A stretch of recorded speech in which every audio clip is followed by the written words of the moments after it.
Ассаламу алейкум, урматтуу мекендештер, арбаңыздар акыркы айлардын, жылдардын эң жакшы жаңылыктары десем жаңылышпайм. Депортация жана выдворение чындыгында эле жокко чыгарылдыбы? Ушул тууралуу биздин кыскача маек болмокчу. Маекти баштардын астында биздин YouTube каналга катталып, досторуңуз, туугандарыңыз менен бөлүшүп коюңуз. Себептигин акыркы миграцияга тиешелүү эң актуалдуу суроолорду ушул жерден ала аласыздар.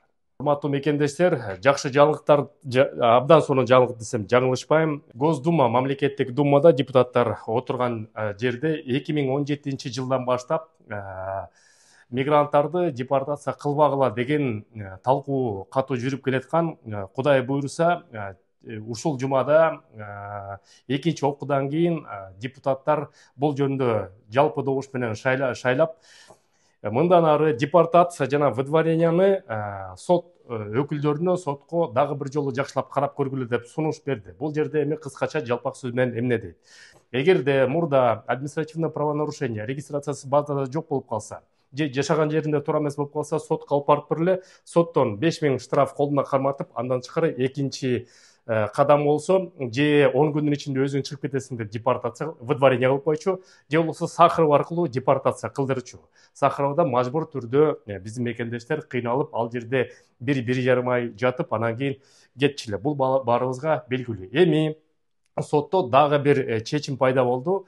Бул эгерде чет элдик жаран Россия Федерациясы жашынакай иштеп, кокусунан административный штрафты бузуп алып сотко барса, сот үчүнчү шартын берет. Үчүнчү шарты бул штрафты төлөп туруп, штраф болсо 40 миңден баштап 50 миңге чейин түзөт, ошол акчаны төлөп туруп, андан ары өзүн легалдаштырып, жашынакай кайра ишкерлик жаатын Россия Федерациясына иштей берсин деген ушундай чечим Кудай буйруса башталат. Эми азыркы учурдан эртең эле шарт иштеп кетет деп эч ким кепилдик бербейт. Бирок биринчи кадам бар.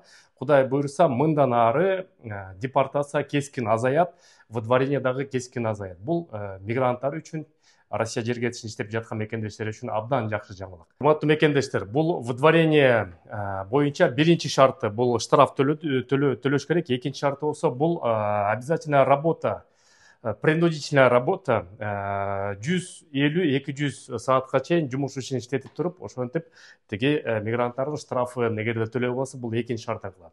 Андан тышкары мекендештер, эгерде силер кокустан депортация же выдворение болуп калсаңыздар, биз Кыргыз диаспора кеңеши агентум деген юридикалык борбор менен тыгыз иштешебиз. Алардын юристтери силерге дайым жардам бергенге даяр.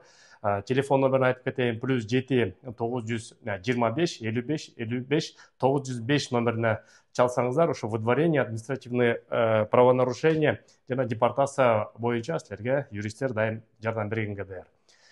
Андан тышкары, урматтуу мекендештер, биздин ишкер мекендештерди колдоо иретинде биз бир нече мекендештерди жардама кылып чыгарып берип атабыз. Бүгүнкү күндө Чыңгыз Фазилов деген Горбушкин двордо iPhone саткан биздин мекендештерибиз бар. Эң жакшы шарттар менен телефондорду сатат. Ал мыкты жигитибиз. Бизде Кыргыз диаспора кеңешинин ошо Сахаровго баратканда анда-санда Сахаровго мекендештерге тамак аш алып барабыз, кийим кечек алып барабыз. Ошолордун бир четин дайыма көтөрүшүп турат.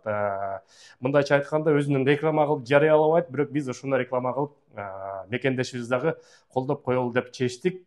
Телефон номери, эгерде телефон заказ берип калам десеңиз, +925 211 11 61 номерине чалсаңыздар, доставкасы менен эң жакшы актуалдуу телефондорду арзан баасы менен силерге жеткизип берет.